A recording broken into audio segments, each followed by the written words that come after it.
You're wearing a sweater that was selected for you by the people in this room from a pile of stuff.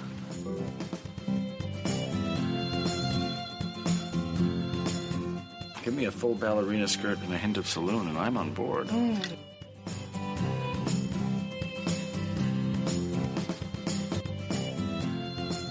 have a hole in my stomach!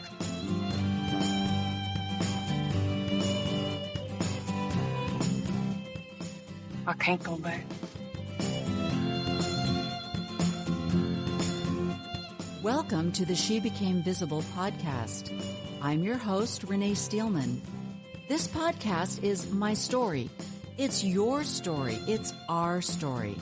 It's all the stories of all the women who one day knew that it was time to remember who they were, who they are, and stand up and be seen.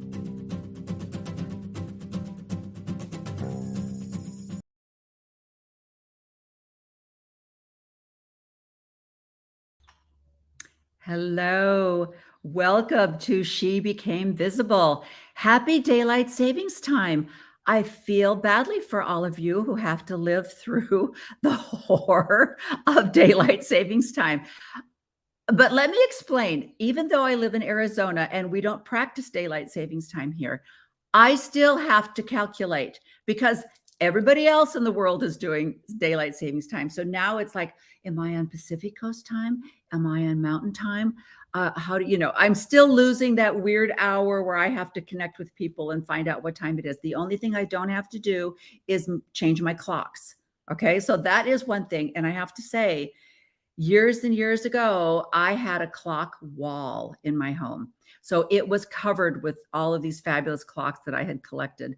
And so I hated Daylight Savings Time. That meant every 6 months I had to go through and move everything forward or move everything back. And so it was a hassle. So I was very pleased to move to Arizona. However, I set up a mini clock wall, which had the times of the areas of where my children live.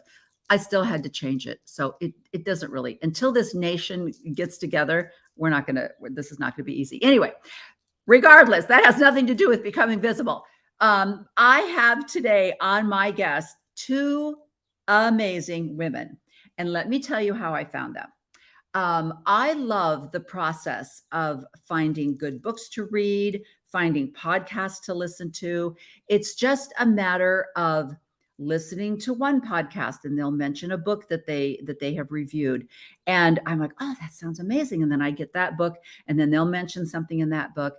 And so I was I think I was watching another podcast and Shelise's podcast, Cults to Consciousness, was mentioned. I was like, oh, I haven't heard of that one. So I clicked on that. And of course, whenever I find a new podcast, I try to go back and start from the very beginning, which, as I've mentioned in other podcasts, that was the beginning of my deconstruction, is because when I heard of Mormon stories, I thought, well, if I'm going to listen to Mormon stories, I have to start from one. And you know that John DeLynn has been making podcasts since 2005, right? So one of my first podcasts I listened to was when he was still a member of the church and he was interviewing apologists. And I thought, well, that's safe. That's a safe place to listen. But he had a lot of authors that he would interview. And so I would go and read their books. And that's when I started kind of going, oh, wow, I didn't know that. I've never heard of that before. So anyway, that's kind of how I found Shelise, and I started listening to Cults to Consciousness. And she is a young woman, but she is advanced in her ability to do an interview. Her podcasts are professional. They're they're easy on the eye. They're produced so well that you don't have a lot of weird distractions. And her guests are informative. So it's just a really great, it would cover all age groups. It is, even though she's young, her interviews and the quality of her podcasts and her YouTubes are so great that you're not like, oh gosh, here we go, another millennial doing a podcast. You don't feel that at all. That's too professional and articulate and visually appealing. So it really does appeal to all ages. So one of the guests that Shelise had on her podcast was her mom.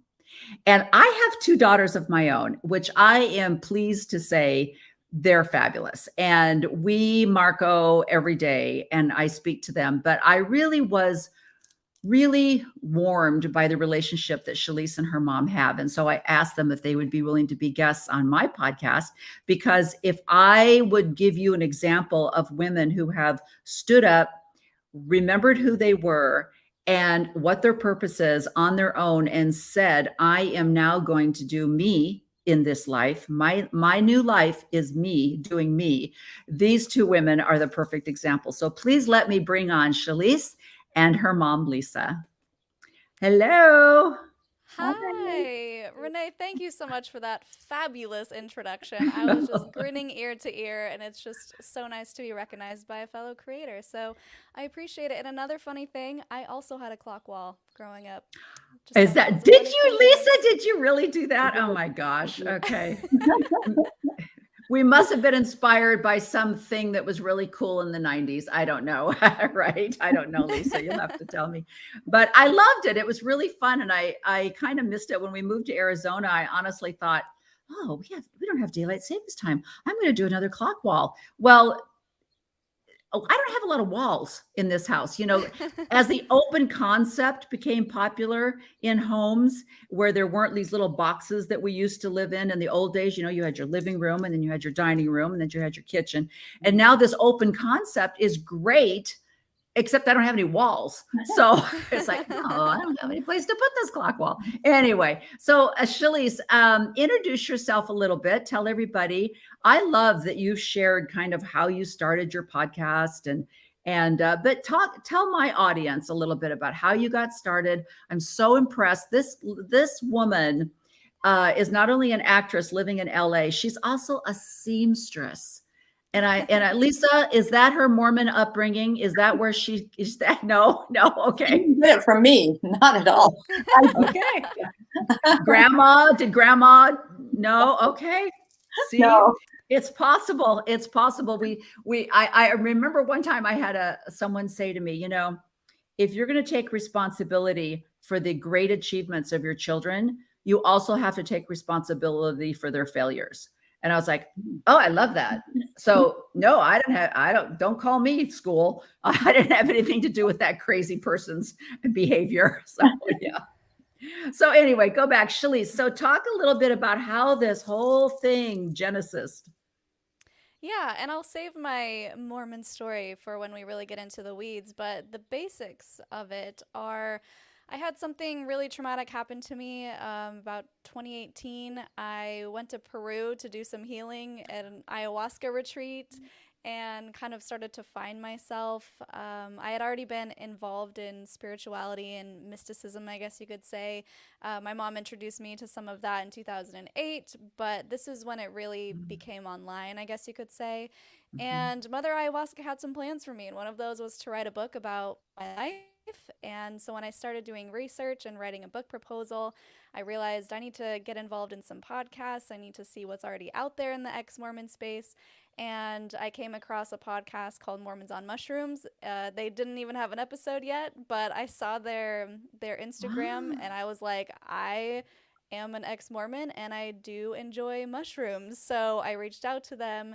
We did a great interview. They loved it. They wanted me to stay and they made me a co-host.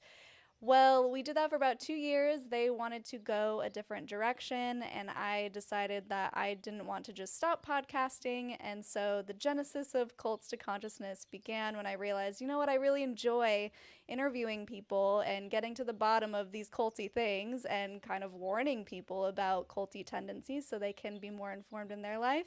So I started that, and it's been about 8 months now. Wow. And I think that was one of the things I was so impressed with is you've only been doing this for about 8 months, but you have a ton of subscribers, a ton of followers. And I think that is a tribute to the quality of what it is you're doing. I just think it's amazing. And I loved that when you were talking about that on your podcast, I loved the way that you described it because it's such a I don't know if I could, if I don't, you'd have to tell me. Do you see any kind of gender issue going on there? Was there a little bit of male versus female voices or something like that? Because it's very interesting. One of the things I love about Bill Reel with Mormon Discussions is he recognized that there weren't a lot of female voices out there in the podcast world, and he made it his goal to bring in some more. So he has, I think, on under Mormon Discussions umbrella, I think there are 4.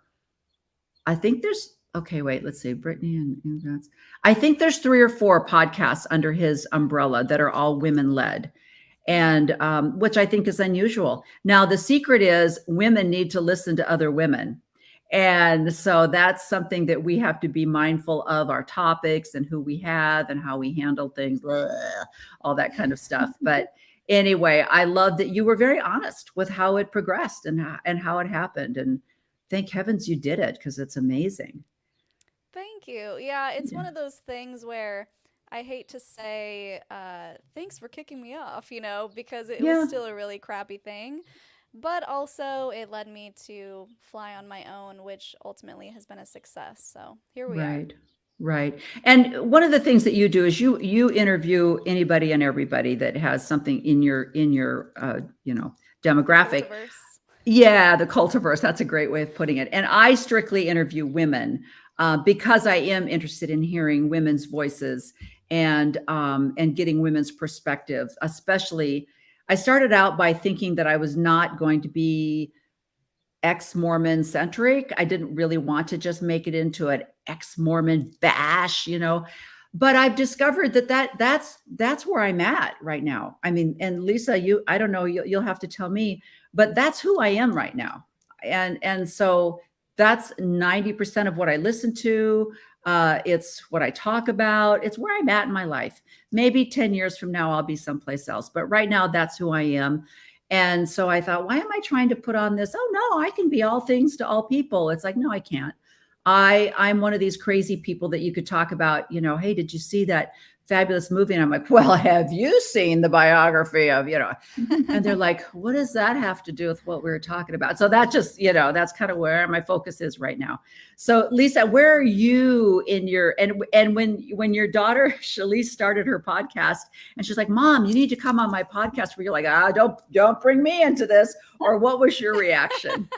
That was exactly my reaction when she had, told me what she was going to do. First of all, when she taken a step back, when she got off Mormon's mushrooms, she called me and was, quite upset about it. And she goes, now what do I do? And I go, what do you mean? What do you do? You start your own. You start your own. And within, I think, 2 days, she had come up with the name, and she just said, I'm doing it. And I was just blown away at how successful now, seeing what she's doing and the people that she has on. It's just amazing. But when she asked me to be on, I was like, no way. What do I have to say? I don't have anything to say. And she goes, I just wanted to see what you thought about, growing up and what your childhood. And so I said, okay, as long, I can only speak for myself and what my experience was like. So Right. Yeah, and I want to jump in here because Mom was just here to visit because I live in California. She's in Utah. And we were like, oh, we really need a guest for this week. And I was like, Mom, it could be a fun episode, just thinking it would be like a casual, no pressure episode. She was like, first of all, she's like, hell no, what am I going to say? She was funny. But I was like, we have a lot to talk about because we go into ex-Mormon rabbit holes all the time when I'm like, did you hear this? Did you know about this? Yeah. So I'm like, it'll just be a fun conversation. And that's the one that blew up my channel because it was so relatable. It got like 30,000 views in a couple weeks, and people just loved it because, again, it's just so relatable to hear family dynamics, talking about their experience. People just want to feel validated. And so even though sometimes we think what we have to say is mundane, normal, boring, that could be someone else's mundane, normal, and boring that they relate to. So that's why we came back and did a second and a third episode with Mom. Everyone loves Mom.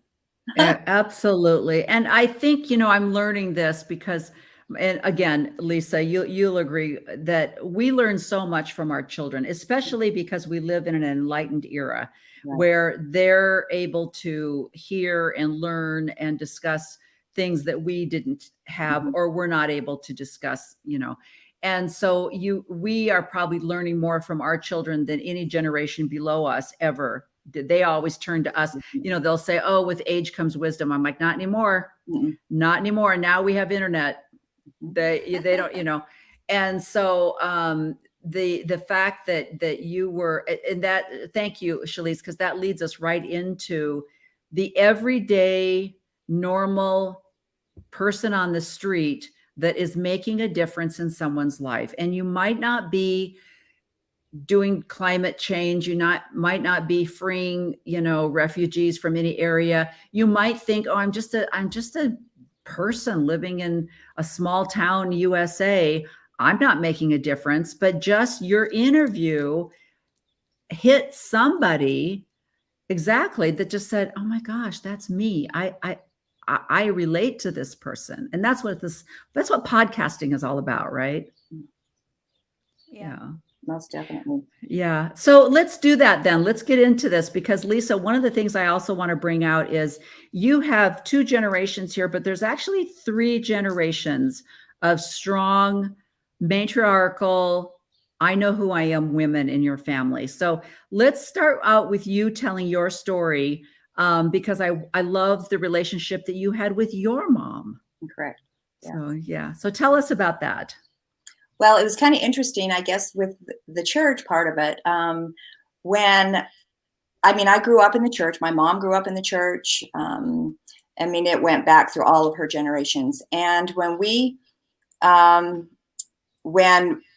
I was in the church, in the temple one day, actually talking to my sister, and my sister's like, "Did you hear about mom? She's not going to church anymore. What's going on?" And I remember thinking, why isn't she going to church, as I'm sitting in the temple thinking, what's wrong with my mom? Why isn't she going to church? And I went and talked to my mom about it. And I just said, can you tell me, why you're not going to church anymore? And she said, Lisa, I brought you up in that. And if you believe it, I want you to continue in it. But it's my path and it's my journey. And I've chosen to walk away from it. She would not tell me why. She wouldn't give me all of her info. And so I had to basically learn it myself, which I did through Shelise. Interesting. Yeah. Again, Shelise is the main reason why I ended up really looking into it more. I always questioned things growing up. Right. I was always kind of, why do we have to do this? Or why can't we do that? Or how come I can go to the temple, but somebody else can't? It didn't feel right to me in a lot of ways. And so when Shelise, going through her journey, she started asking me questions and I couldn't answer those questions. And I'm sure we can get into that more, and so I had to start questioning things, and I did really question them. So that's really interesting. So you go to your mom and you say, "Mom, what's happening? Why on earth would you leave this church? And why this is how you taught me to live?" And she's like, "I'm not going to talk about it with you. This is your journey." And so you didn't have the conversations with your mom that you and Shelise had. So you really, did she ever come out and say, this was my breaking point, or this is when I deconstructed? Yes. Okay. She did later, and she may have told even Shelise about it, but she waited until I made the decision to leave. Then so smart. Sit down and talk about it openly. And I think that was good because she planted the seed. She didn't make me feel defensive or like, well, I'm going to defend the church. I'm still in it. And you're not.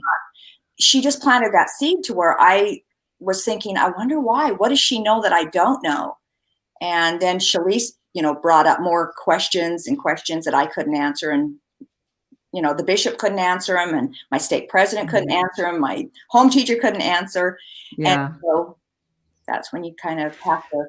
So even though she's not talking to you about this, You're going through life, as you mentioned, you're in the temple with your sister, and there had to be family events or general conference or Christmas dinner or Thanksgiving where was it like, Mom, did you watch conference last weekend? Did you hear what President Kimball had to say or whatever? And she would just go, yeah, I'm not watching it. And you're just like, what is happening? How far did the conversation go? She would still watch it. I think she Oh. wanted to watch it I think it validated a lot of her concerns by watching it. Oh.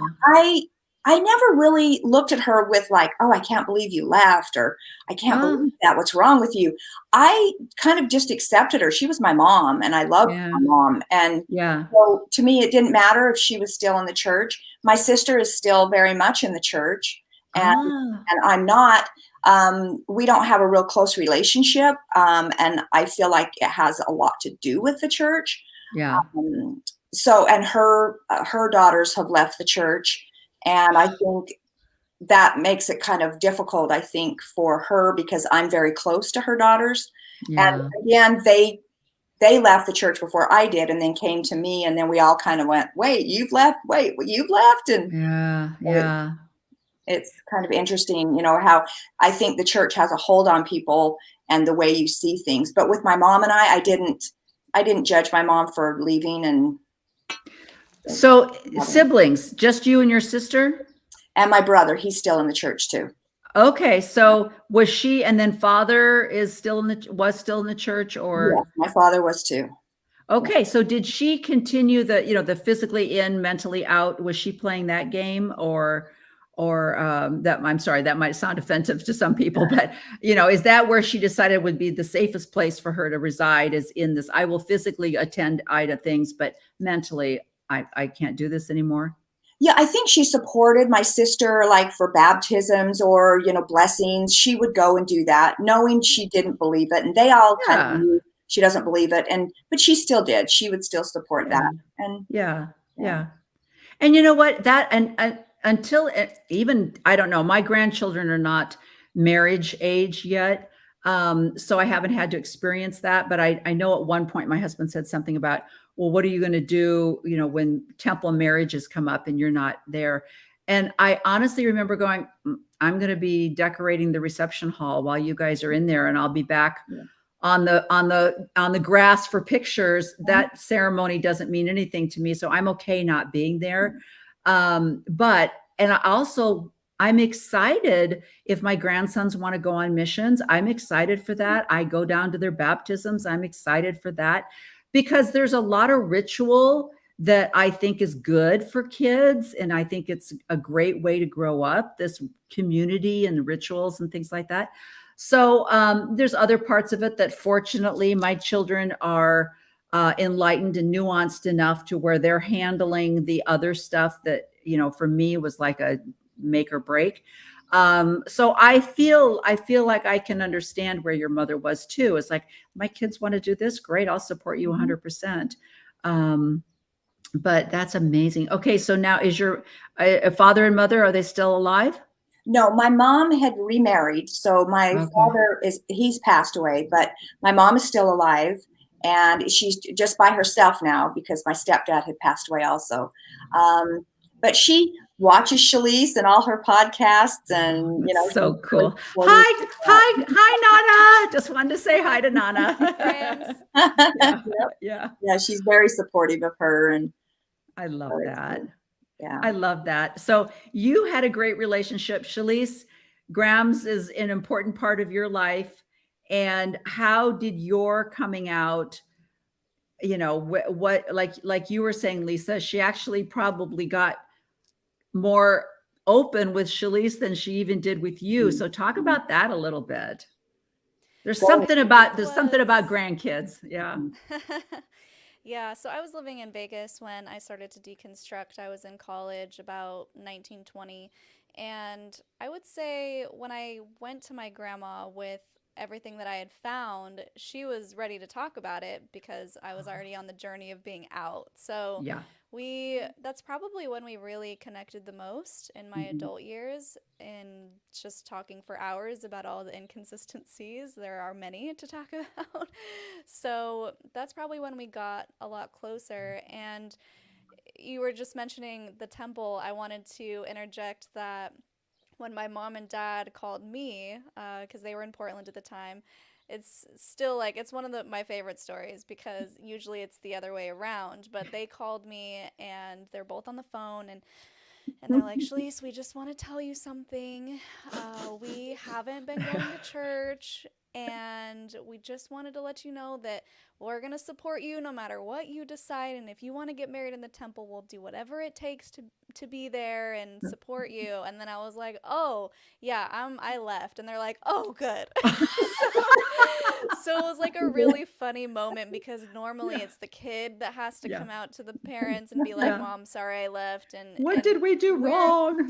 Yeah, and I just feel really lucky, because I know that's not common for the parents to come around and reach out to the child in that way. Usually it's the opposite. So yeah, it was nice to know that they were willing to, I guess, lie on their temple recommend questions so they could come to the temple. But it was Don't just we it all? was really it was really sweet. And I think it's because, like my mom had said, I started doing a lot of research, and I get this from my mom, very type A, like printed things out and highlighted and bookmarked and tabbed, and I'm just like, this whole binder is just a mess. There's so much to talk about.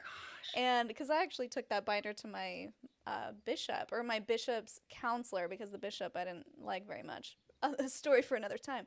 So I remember sitting down with this person in the high council, and I was like, what about this, and he gave me the smile and nod, and well, they're just some things we won't have answers to, and we just have to have faith. And I feel like because he was a lawyer, he kind of knew. He was like, I had a feeling that he knew all of the things I told him, but he was just willing to ignore them. So he didn't want to say that I was wrong, and he wasn't trying to defend the church. He was just giving me the kind of look. So I went to my mom with those questions. I was like, I couldn't get answers. What do you think about this? And that's when she started privately doing her own research and going to her higher ups, and they couldn't answer it.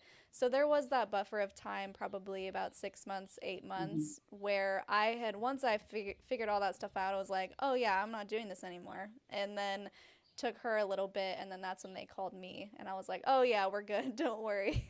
Wow. I could be completely wrong, and I am the first person to admit that I have not only confirmation bias, but complete gender bias. But I would love to know statistically, because I do think I remember reading somewhere that most women leave the church. One of their top reasons is polygamy. For men, it's the Book of Abraham that will take men out more than it is, for women. And I think there's so many principles, as you mentioned, Shelise. If you were to take your binder in, sit down with the white male that you'll be talking to wherever you live, and tell them, what about this? What about that? If I say, what about the fact that Joseph Smith married a 14-year-old, that he had, 23, 34 wives, that he lied to his wife, that he was sneaking behind her back. And they're like, men are just, they're fallible, and we have to. And I'm like, yeah, only a man would say that. That's always my first response, because I always think, I wonder what Joseph would have done if Emma would have said, I got 40 men on the side here.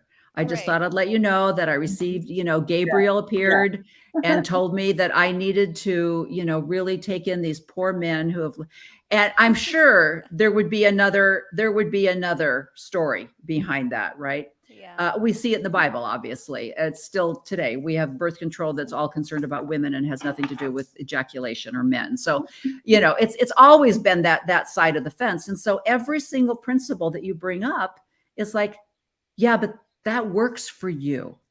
Of course, you're going to go, well, we don't understand polygamy. We don't understand the next life. When President Oaks said that he got that letter, from the woman that said, I'm so worried that I'm going to have to share my husband in the next world. And President Oaks was like, don't worry about that.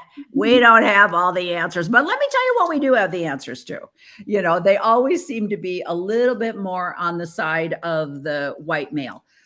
So that was the thing for me was, polygamy was a big thing. And then, the rock and the hat, doesn't that sound stupid? But Yeah. Lisa, I have pictures. We sang in the car, Book of Mormon stories, I had all of the little quotes from Joseph Smith up on my wall. And that was like, you lied to me. This is all, what else are you lying about? And that's where the rabbit hole starts is, well, if you lied about this, what else are you lying about? And I don't know whether that's just a male brain versus a female brain where men can go, that's business. And you're like, all corporations do that. And I'm like, what? This is God, So, I mean, and so Lisa, I know you did the same thing. You went into your bishop and said, what about this? What about that? You got the same response. Where's your faith? We don't understand. Talk about that a little bit. Well, I remember talking about this with Shelise on her podcast about going in and him just saying, you have to have faith as a child. And I said, but I'm an adult and my child is an adult and I have to answer these questions for her. And I can't, and you can't. And I just said, I can't have faith as a child when I'm an adult. I need to find the answers. And the church is centered around search, ponder, and pray, but only search, ponder, and pray the books that are written by the church. Yes. And that really bothered me. I thought, well, then that's not searching. That's just limiting myself to my research. And so once you start getting out there and start reading other things, CES letters, letter to my husband, all these things, you then are blown away at how did we not know all these things? And I think for me, the biggest thing was the Book of Mormon, being told that is hand in hand, as important as the Bible, they are equal. And then to find out that the church even has brought it out now, saying it's not a historical document, it's a spiritual document, like Work on the Glory. And I'm like, I was raised, that is the most important book, even more so than the Bible. They're hand in hand. Yeah. Well, that they literally came out and said that, so yeah.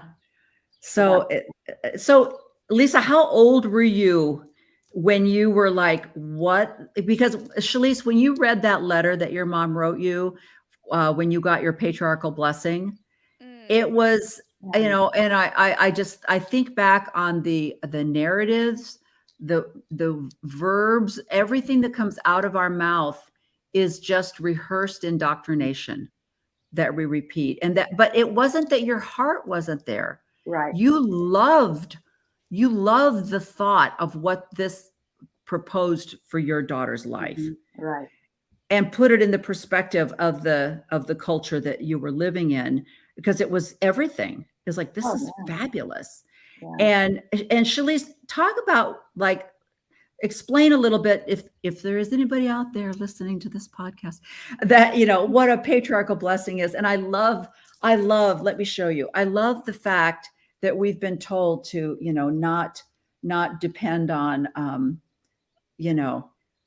tarot cards or spirituality or anything like that. And I'm like, you mean like this one, this, we're not supposed to, okay. Okay. Never mind. Yeah.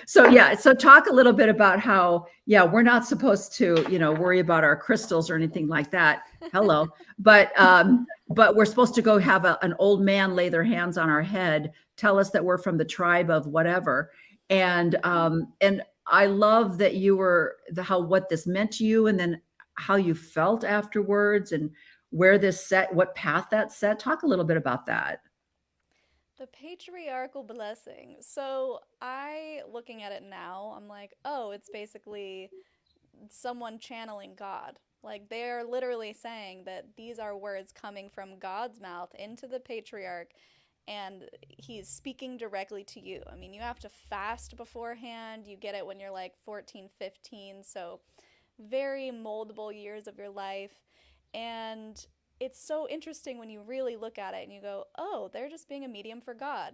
And they don't think that's problematic, yet using a card, like a tarot card for inspiration, is somehow of the devil. It's very interesting. Yeah.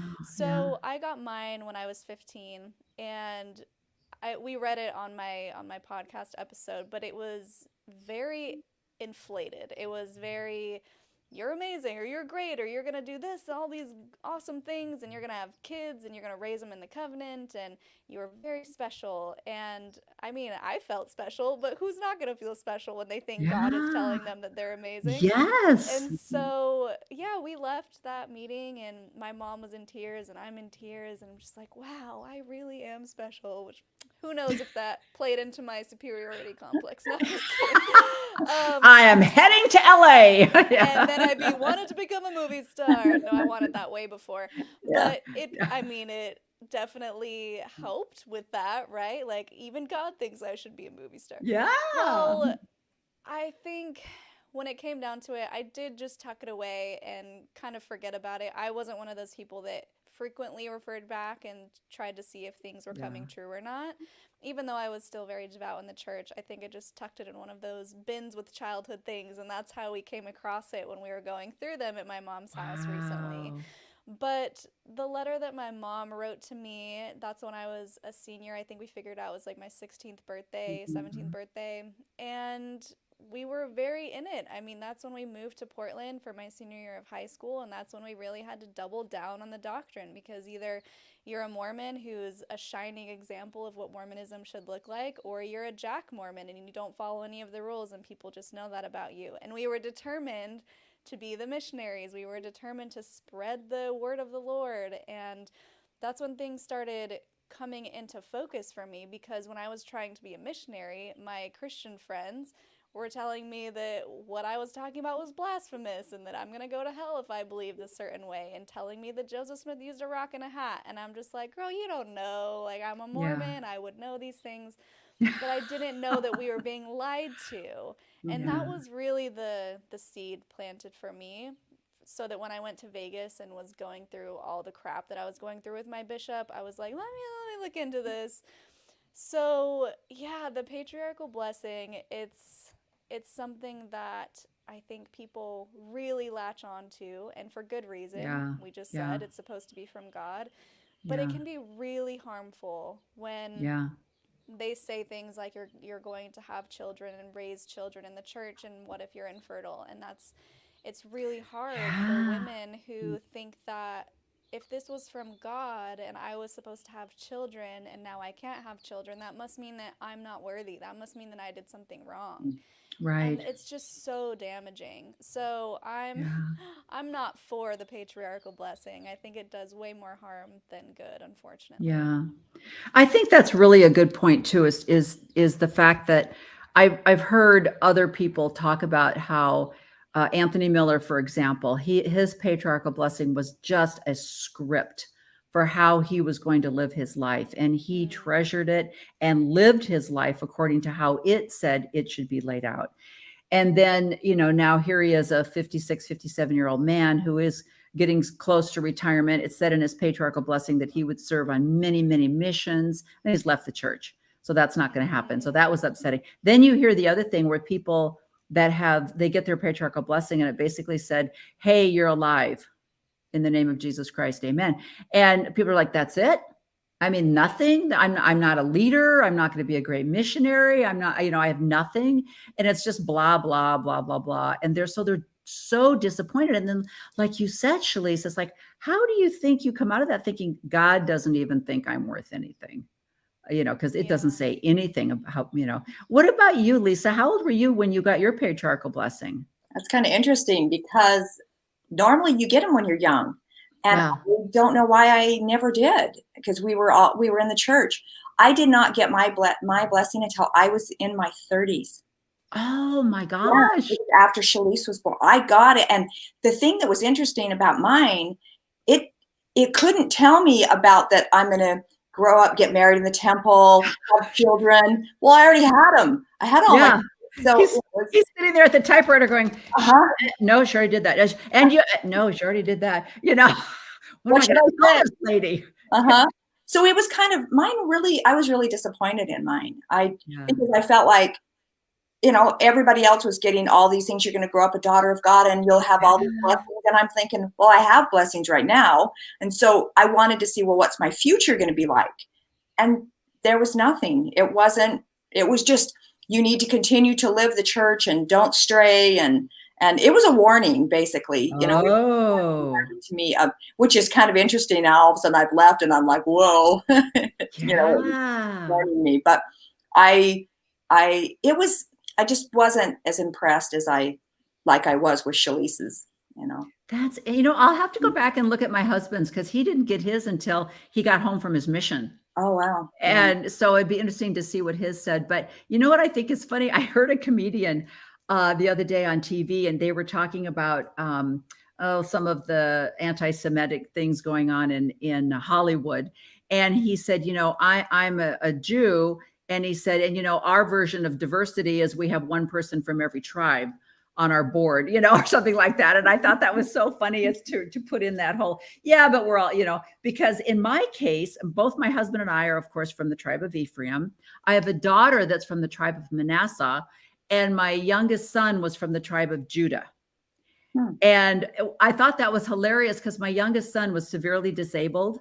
So I kept saying, I would jokingly say to him, now, when you go back to Jerusalem, exactly how are you getting there?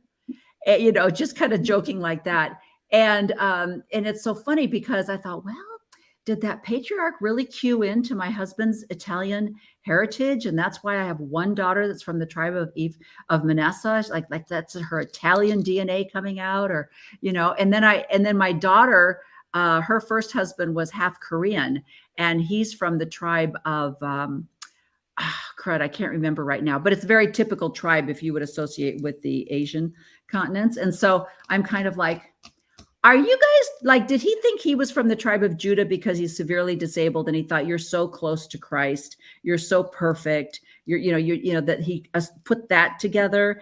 And then he looked at my little Italian daughter and thought, oh, you look almost Latino of some kind. I'm going to throw you into the, it's like, what is going on here? But yeah, I was like 12 when I got mine. And I just remember sitting there going, I'm going to have babies. I'm going to have babies. Tell me I'm going to have babies. I can't wait to have babies, And so it was like almost to the end where it's like, you will marry and have children. I'm like, yes, that is my entire goal in life. Thank you, And so it's so crazy, but yeah, so interesting. So Shelise, I love that you talked about that it was more your missionary effort and your Christian friends who were like, did you know? Mm-hmm. And you're like, no, and that cannot be true. Let me look into that. That was like your beginning of your deconstruction. So talk a little bit about that. I mean, like, what were some of the things where you're like, that's not true? Even the rock in the hat. When I told my husband, my stake president husband, did you know that Joseph, he's like, that's not true. I'm like, but it is. So, But it is. But it is. Didn't we have some sort of conference with the prophet demonstrating how it worked? Yeah. Like he actually showed, all right, guys, you know how your cell phones work? Well, you put the rock in the hat and it lights up like a cell phone. And he needed to be able to see the light, so he had to be in the darkness. I'm just like, are you hearing yourself? It's like, you're a cardiac surgeon. You created the artificial heart. That's where people have to really let go of the idea that you're an idiot if you leave the church, because the smart people have, it's kind of like there were very, very, very smart, intelligent, well-read people that are indoctrinated into this cult, Shelise, as you would say. Yeah. When it came to looking into things as a senior in high school, to paint the picture, I am coming from Utah, so I have not been exposed to anything outside of the Mormon bubble. It was just part of life. When you live in Utah, everyone's Mormon, no one asks each other questions. It's just how it is. Like, you don't start to wonder how things work. You don't put the pieces together. And you really don't do any deep dives at all, because why? Everyone knows it's true. It's true. Yeah. And it works so great in that bubble. Yeah. It does until you leave it. So when I left it and I'm a senior and I'm the new kid and I'm trying to convince people that I'm cool and I'm not the weird Mormon kid, there was a really difficult balance of, no, I swear I'm normal, but also believe in this extra book. You know, you're a Yeah. Christian, but I just have another testament of Christ. It's not weird at all. And Right. so I was trying to get around this whole like popularity thing, but also spreading the word and not pushing it too hard because the Mormon kids in our school, most of them were considered weird. And so I didn't want Oh, to be that. And I was popular at my yeah. other school, and I just didn't want to slide down that slide into Yeah. unpopularity for my final year of high school. So I became really good friends with this girl who has a history of pastors in her family. And so she was very well read in the Bible, which I Wow. wasn't Yeah. because, No, again, you I don't read the didn't really. Bible. Yeah. Yeah. Yeah. So she came to me really, really concerned. And she had this notebook full of things that she had written down based on things that she had watched from the school library. She's like, I watched this Wow. video and read this book, and she had all of these questions for me. And I'm like, none of that's even true. That's just ex Mormon propaganda. Like, it's not Yes. true. If it were true, I would know. And she was Yeah. just not convinced. And I was like, I'm just going to prove to her that that's fake. And so I went to the computer, started looking up a whole bunch of things, started going into the Freemasonry rabbit hole, like things that didn't really matter enough to rock my faith, but things were like, huh, that's weird. Why do the temples have upside down stars? I don't know. Is that significant? Is it not? But it is weird. Like, I've never noticed it. So things like that got me to kind of question enough, but also brush her off to the side and be like, no, that was just a bad source. And Yeah. that's when I asked my mom about the temple ceremony that's no longer in the temple, where it was this like really random, weird website before websites looked nice. And it had, I don't know, it was like a bright purple background and white text and talking about how Mormons would have to pretend to slit their throat and cut out their bowels if they tell the secrets of the Ah, those were temple. the good old days. And Yeah. I started laughing hysterically, and I'm like, Mom, get over here. You gotta look at this. Like, look at what they're saying. And she like comes over, and I I'm read like, it out loud, and her eyes are just like staring at me, and I'm like, that's funny, right? Like, isn't that funny? And she just would not say anything, and I was like, that's made up, right? That's not true, right? Oh And my she didn't know what to gosh. say because she would be revealing the yeah. very thing that Yeah. that ceremony said that she couldn't do.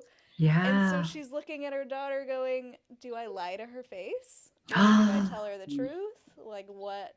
I mean, you can tell from your perspective, Mom, what was going through your mind in that moment.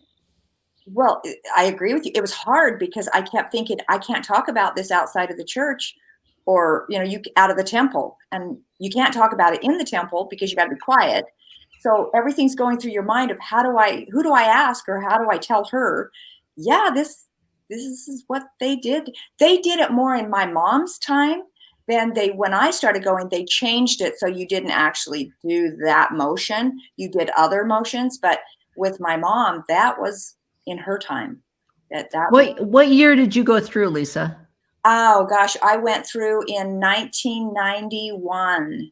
Yeah. Okay. See, I went through in 74. Mm. And so we were doing the whole thing. And Okay. it's so funny that the idea of secrecy Mhm. even as an adult, the sacred but secret concept was so swallowed and accepted.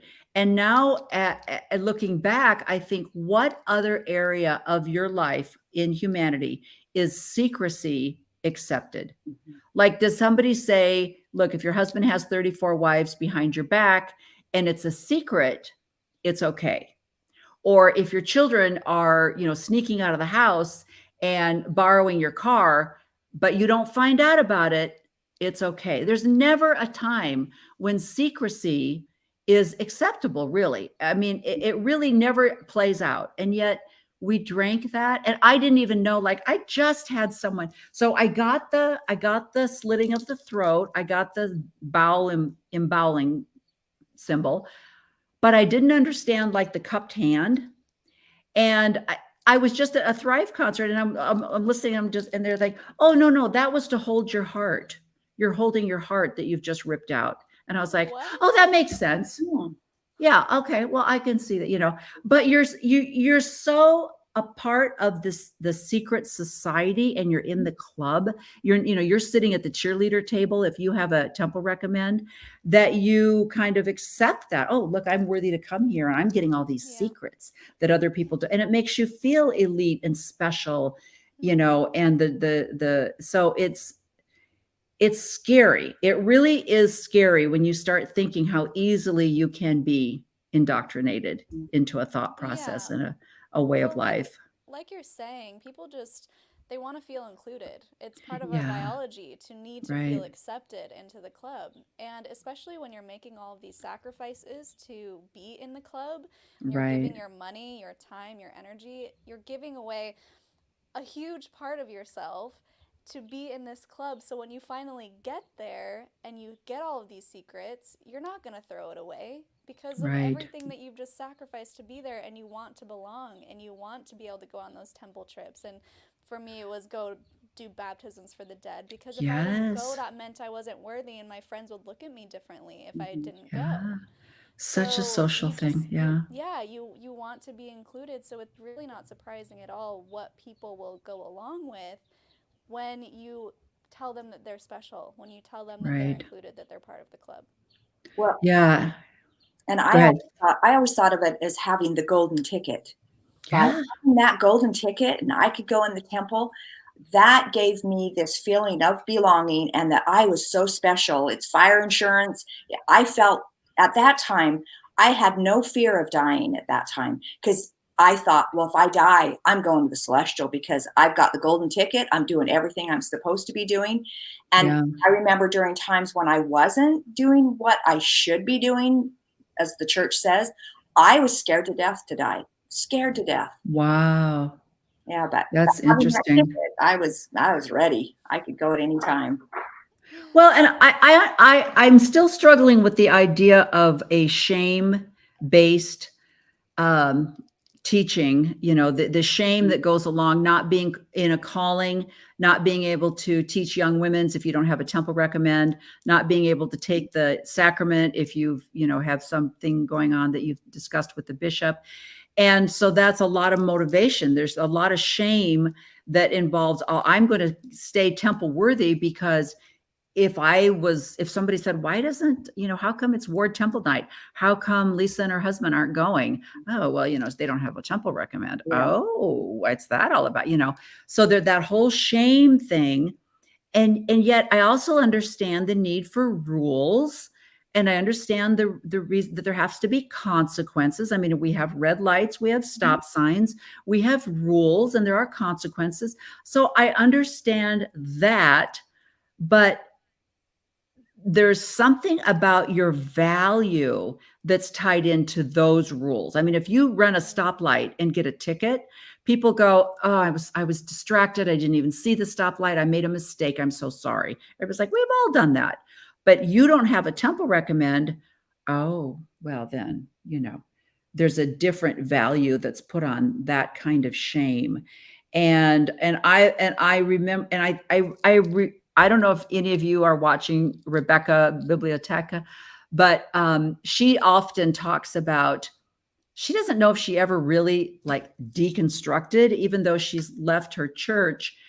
She said, because I've always gone through life going, that's crazy. I don't believe that, and so there were certain things where I remember going, yeah, that doesn't fly with me, but oh well, I'm going to go to the temple and do temple work and this kind of stuff. But there was, and I don't know why it took me so long. I think because you guys mentioned you lived in Portland. Did you actually live in Portland, or did you live in one of the suburbs? Westland. Westland. Oh, in Westland. Okay. So we lived in Tualatin Oh. most of our married life. We've been in Tualatin.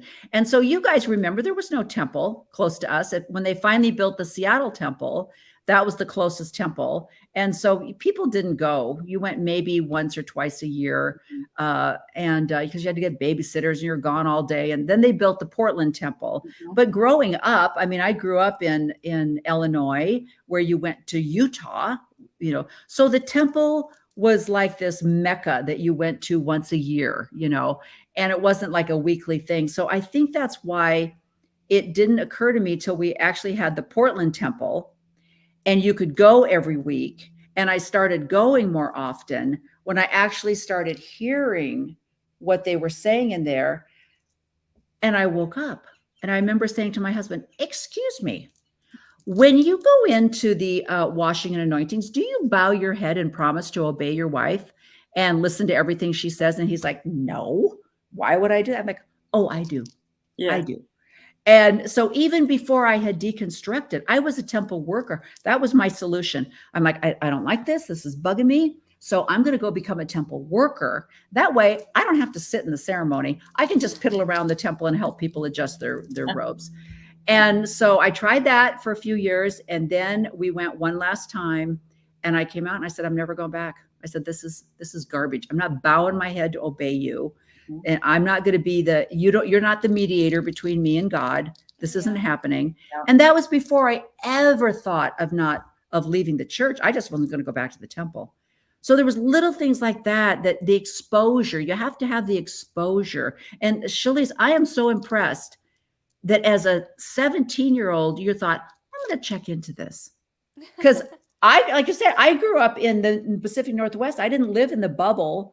And so when people would say things, I just go, that's not true. Anyway, and go off to mutual, you know, didn't mean a thing to me. So that blows my mind.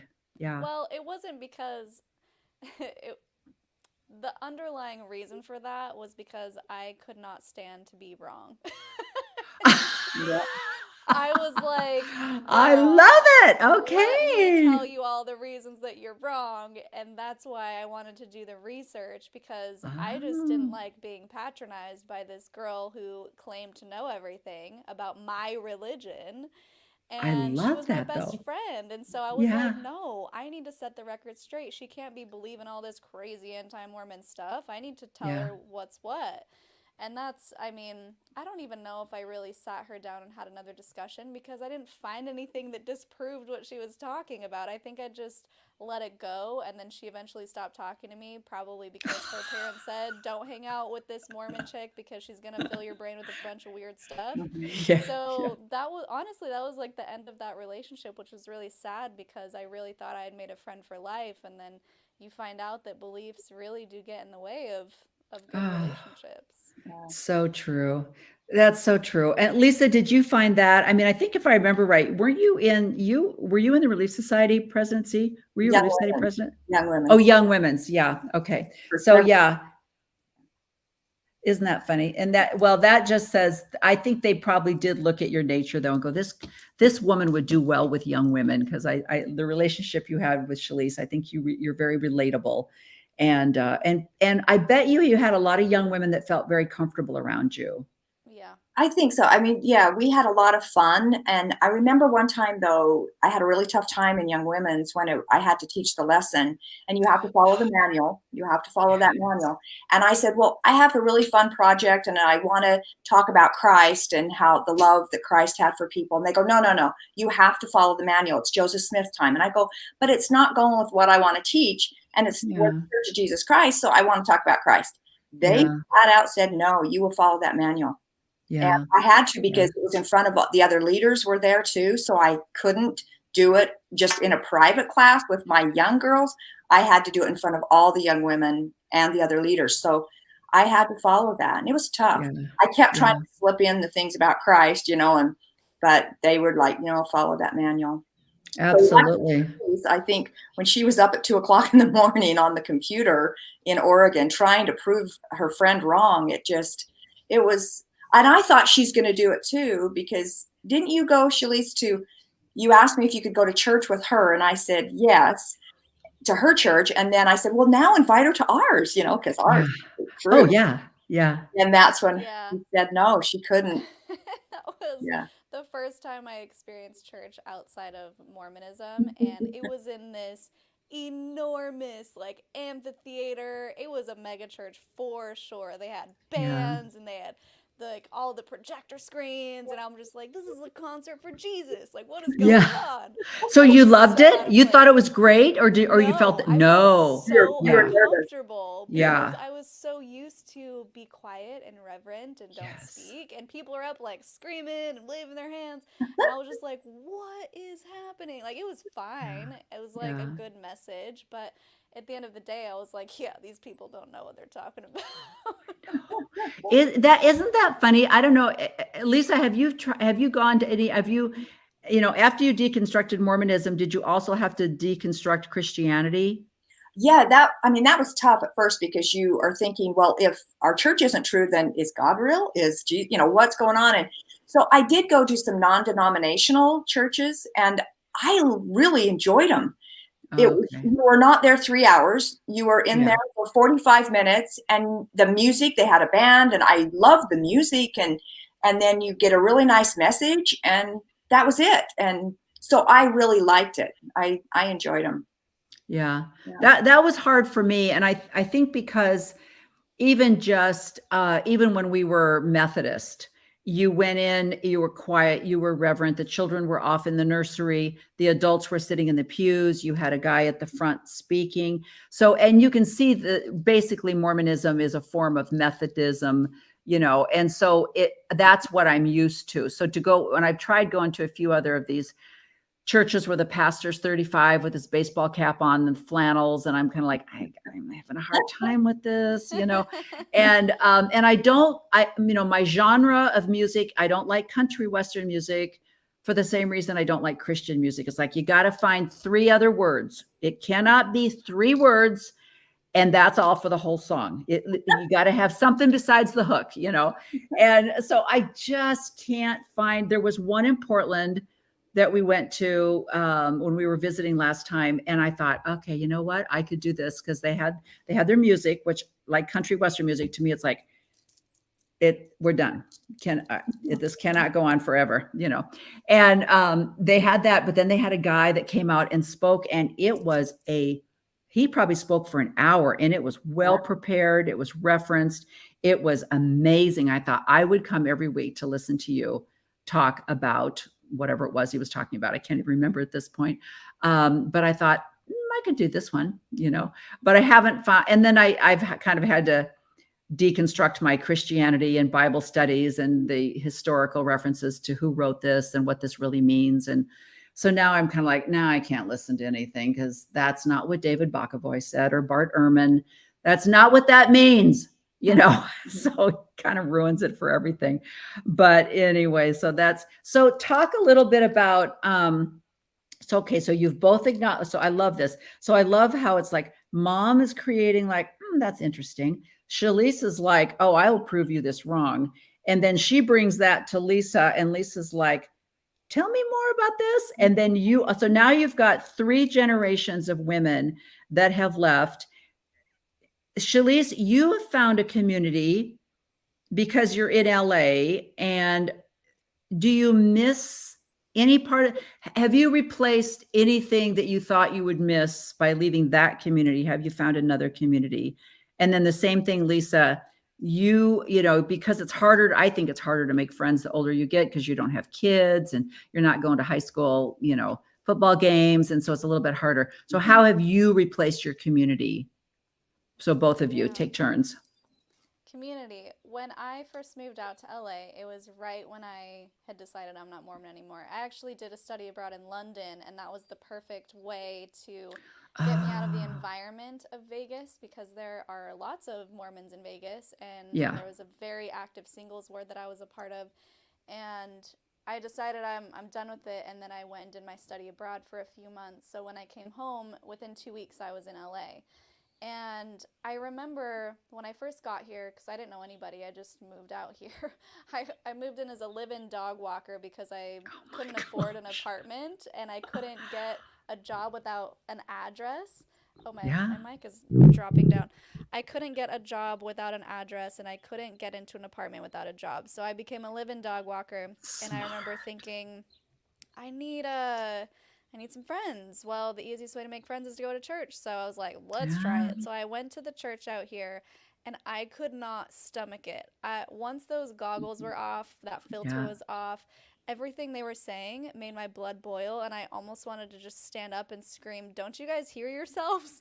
But I Yes. just couldn't do it. So, and then I also realized, why would I try and make a bunch of Mormon friends if I don't believe it anymore? There's going to be a Yeah. conflict there anyway. Yeah. So I, made some friends through work, and I've been here 12 years now. And honestly, I don't really miss the community part of it. I have my close group of friends, but I don't need a herd of people around me. Yeah. and I don't really miss the whole going somewhere every Sunday. I love my independence. I've always been that way. I would rather just do what I want to do, and if I want to have one-on-one time with my close friends, then I can do that. So I wouldn't So, say I've yeah. replaced the community. I've become my own community. I've become to love my own what am I trying to say? Presence. I like to hang out with Yeah. myself, and I like to do Yeah. things that I like to do and not have anyone tell me what I can and cannot do. I love that. I think that's truer than people want to acknowledge in actuality. That if you really do look at this community that you think you'll miss so badly, it would be like, well, now what do you do outside with these people when it's not Sunday and you're not on your assigned ministering route? What do you do? Oh, do you guys go out to lunch all the time? Oh no, we're not invited. Oh, and do you vacation together? Oh no, they hang out with the Smith family, the Smiths, and they're really close. They go to no, I'm not invited to anything actually. It's only I get to talk to these people at Relief Society or at some kind of a Relief Society event. And then you feel like you have all these friends because you've been plopped down at a table and you're kind enough to communicate with those people. But in reality, they're not your friends. And so that's a hard thing to acknowledge because we are humans, we are sapiens. We do need, some kind of tribe, but you don't have to have very many people. Yeah. What did you find, Lisa? I think my situation was a little bit different. It was harder for me to let go of that because I was older when I left, and my whole life was centered around the church, everything. Right. The young women's program and doing things during the week, and then the church, all day Sunday, and then meetings for the next meeting. And all of my friends were in the church, and so that was my life. And so when I got out of the church, I really found out who my friends were, Right. who the real friends were. And I have some of those that are still my really close friends that are in the church. Oh, And they accept me. I accept them in the church. We have a great relationship, but I lost a lot of friends. And yeah. that's when you have to look at that and go, I guess we weren't that close of friends, in the long Yeah. run, if they're going to, judge me based on me leaving the church. And so when I moved to St. George, I found that I'm more spiritual as far as I can go on a hike and go sit up on a rock and feel closer to God there, or spirit, or the universe, whatever it is. I feel something. I Yeah. don't need to sit in a church setting and listen to somebody talk for 3 hours. I don't need that. Right. Yeah. Right. Isn't that funny? Because, and you guys are aware of this, living in the Pacific Northwest, everybody talks about the beauty of the Pacific Northwest, and it is amazing. Nothing better than the Columbia Gorge. I mean, it's just outstanding. But the reality is, when you're hiking, you are just completely covered with this flora and fauna, right? So you've got this green roof over you and green sides around you. So you're basically on your hike and you're just kind of going forward. And when you come to some place that's more open, that you start looking around, and you're like, oh, wow, look at the sky, and look at, and when we first moved here, I saw my first little red cardinal, and this red bird flew past, and I was like, oh my gosh. I mean, it could have been an elephant. I mean, I thought I was in the Sierra, and then the jackrabbits that are all over, and the little newts that are all over, and climbing to the top of of Tom Thumb or Camelback Mountain, and then looking over the entire, Portland, Phoenix, Scottsdale area, you're just kind of like, wow. And like you say, the closeness that I feel now towards, so Shelise, you have the phases of the moon. I knew there was a moon, but living in the Pacific Northwest, you don't see the sun or the moon. I never noticed the phases of the moon, Now I'm tracking the phases of the moon and just becoming really, really close to the whole nature, as far as like, look, if you want to believe in a universal or a higher being or a creator, then what I like to this is my new thought for the month, and we'll see where it goes next month. But for right now, I'm like, look, if there is a universal or a higher power that created nature, they created the laws of nature. So you have the phases of the moon, you have the tide, you have the women's cycle, you have weather that is horrible, that is beautiful, you have gravity, you have all of these things that also have consequences to them. You have weather consequences, you have gravity consequences, you have our bodies, our nature, we're all tied in one with the thing. So there are consequences to abusing our bodies. There's a consequence. So I am so good with all of that without having to believe that there is a chess game going on, or a white-haired old man at a computer going, well, haven't seen a tumor. We're going to give that tumor to, yes, that's right, that guy right there, tumor today, earthquake today, bad accident for you. That's how the world works. And it makes you more in tune with, like you say, I'm going to take care of my body because I want to be in tune with nature, or, I want to reference these beautiful natural laws that tell me that if I eat this, then my body's not going to function as well as it could. That's just, a consequence to nature. So it's so freeing. And you're right, Lisa. I mean, the older we get, we like Shelise, you're probably like, hey, there's a concert I'm going to. It starts at 9:30. Lisa and I are like, yeah, that's not happening. We're going to bed. We're in bed by 9:30. So your social life kind of dies down after a while anyway, because you're like, yeah, I'm tired. I don't want to do that. So yeah. Well, you guys are amazing. I love the relationship that you have. I love that you deconstructed together. I love that you share, like Shelise, you mentioned that you and your mom talk about things that you hear, or new things that you learn about, this religion that we all used to believe in so strongly. And then you're like, and that you have each other to bounce things off of. And I just think it's amazing. And Shelise, what you're doing with your cults to consciousness, and, the last episode that you did with the comparison with the Jehovah's Witness, it's amazing to me. Like you were saying, how you could say to a true believing Mormon, you could say, well, do you believe this? And they would say, oh, absolutely, yes. Did you know that the Seventh-day Adventists or the Jehovah's Witnesses also believe this? They're like, yeah, but they don't, they have the same mindset that you had when your Christian friend brought you that information, right? Yeah, it's really interesting when you start to compare all of these different cults or high demand groups and realize that you're not so special.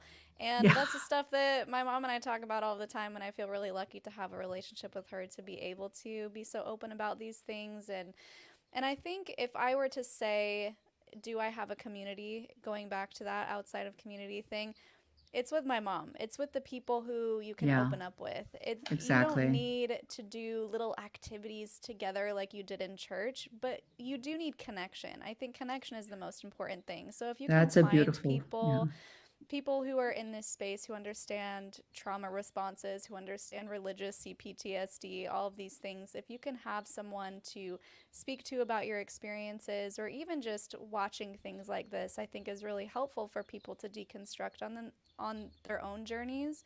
That's community. That's what's important. I would say connection over community. How about that? I love that. That is so perfect, because just a community makes you think that you need 150 people. A connection means you need one.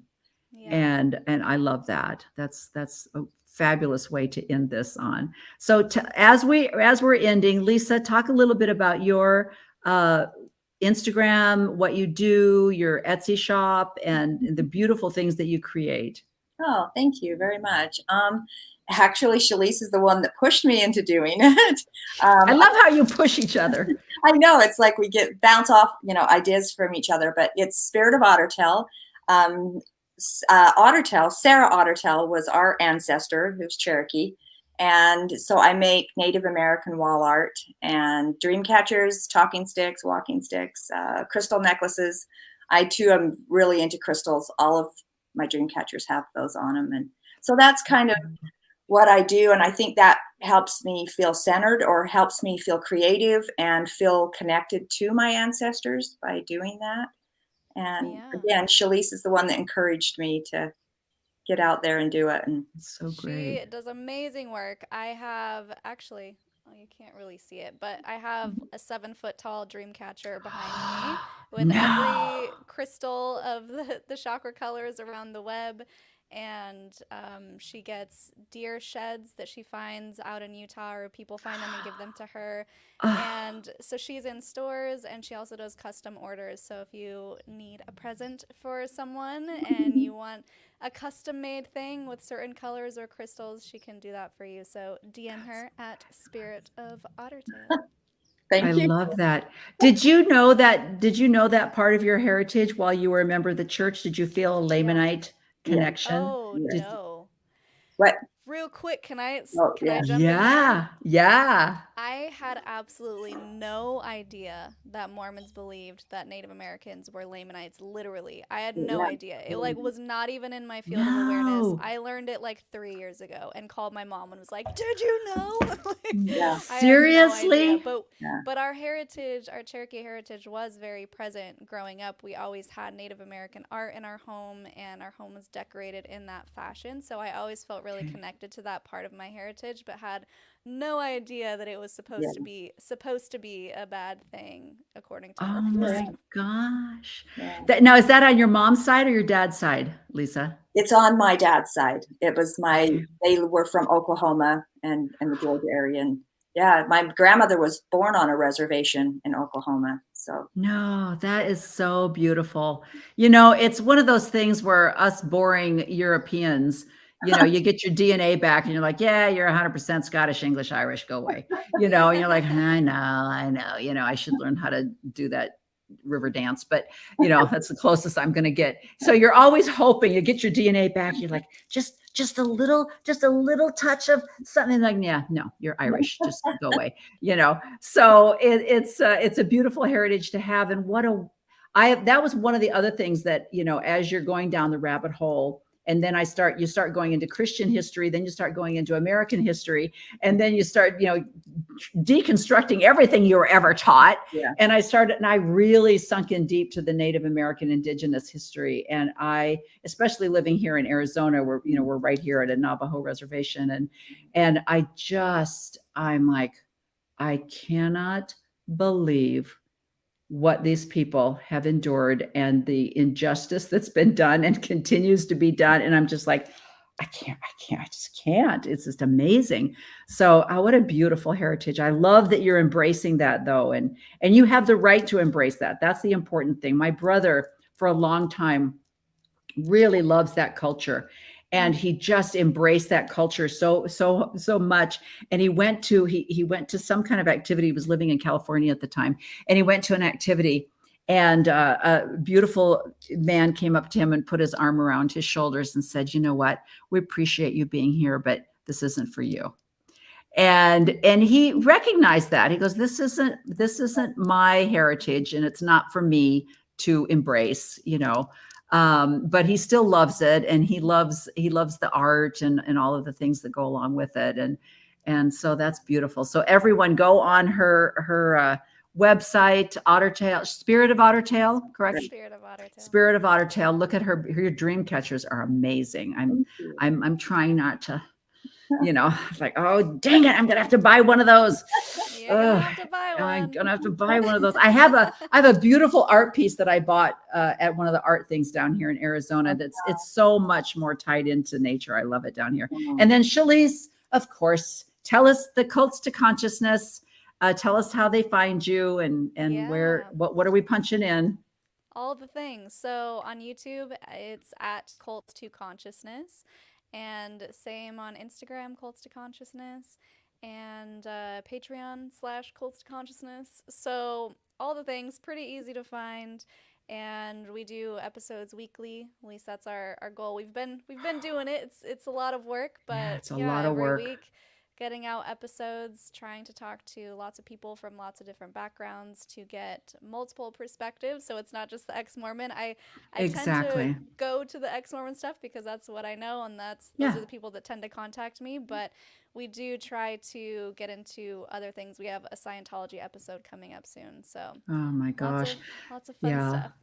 And I think that's so important to recognize that, unfortunately, when you're in a cult, you don't know that you're in a cult. I remember people saying something about the LDS church being a cult and going, no, but then when you go through the bite model, as you did on your thing too, and I had read a lot of Stephen Hassan's stuff, and you start going, oh, it's the indoctrination, it's the not being allowed. I remember working in the temple, telling one of my temple workers that I was reading something by Deepak Chopra, and she was like, oh, you need to be very careful. You need to be careful about what you're reading. And I was like, I don't, what are you talking about? I had no idea, but that's how indoctrinated some people are. Literally, like, don't read Brene Brown, don't read Deepak Chopra, don't read Eckhart Tolle, don't read any of these things that'll just expand your mind. And it could be a great companion to what, if you want to still stay in your whatever your religion, if you look at it from just being kind humans, but interesting, very interesting. Well, thank you so much for taking time out of your Sunday, and I hope that you're all experiencing where, let's see, you're in LA, so has it stopped raining in California? Finally. Okay. And you're in Utah, but you're in St. George, so it's beautiful. Yeah. I'm heading there next week, heading to St. George next week. Awesome. Yeah, they're having a historical. It's about Juanita Brooks. I think it's a tribute to Juanita Brooks, and then they're also taking a tour to the Mountain Massacre. So yeah, so we're flying in for that real quick, and yeah, I'm finding myself spending more time in Utah than I am in Arizona because there's a lot of ex-Mormon stuff going on in Utah. Yeah. So it's very knowledgeable and fun. So thank you, ladies. I appreciate it. And I appreciate the example you're setting for 2 generations of women who have stood up, who have said, I know who I am. I'm not going to play this role any longer. I'm going to live my purpose. And I found it. And that's my new life. And you're perfect examples of that. So thank you so much. Thank you so much. And thank you for what you're doing. We Yes. appreciate it. Oh, thank you. All right. Bye-bye. Okay. Bye. Bye. Can you believe it? Are they not dynamic? I mean, it's absolutely amazing. And please go to their websites. You will be amazed at, as I said in the beginning, the quality of guests that Shelise has on her podcast and on her YouTube, and the craftsmanship that Lisa has and what she produces with her Native American reference to her dream catchers, her crystal work, and all of that stuff is absolutely amazing. So 2 beautiful women. I hope you get to know them better and follow their example. That's the biggest thing. That's the greatest thing that you get out of these podcasts is listen to these women, know that it's possible, that you can go down that path as well, that it doesn't matter if you're 25 or 30 or 35 or 60 or 65 or 70, that once you discover who you are, it's not impossible to get out of whatever situation is in, as long as you stand up and recognize your worth. And once you know who you are and what your purpose is, and you feel confident in that, you will succeed in whatever you need to do. So that is the example that I believe these 2 women have shared with us today. So go on, have a wonderful day, go adjust your clocks, change the batteries, and not only your clocks, but I think this is also the time of year we're supposed to be changing our batteries and our smoke alarms. So go do that. There's your chore for the rest of the day. Find your community and stand up and become visible. Bye-bye.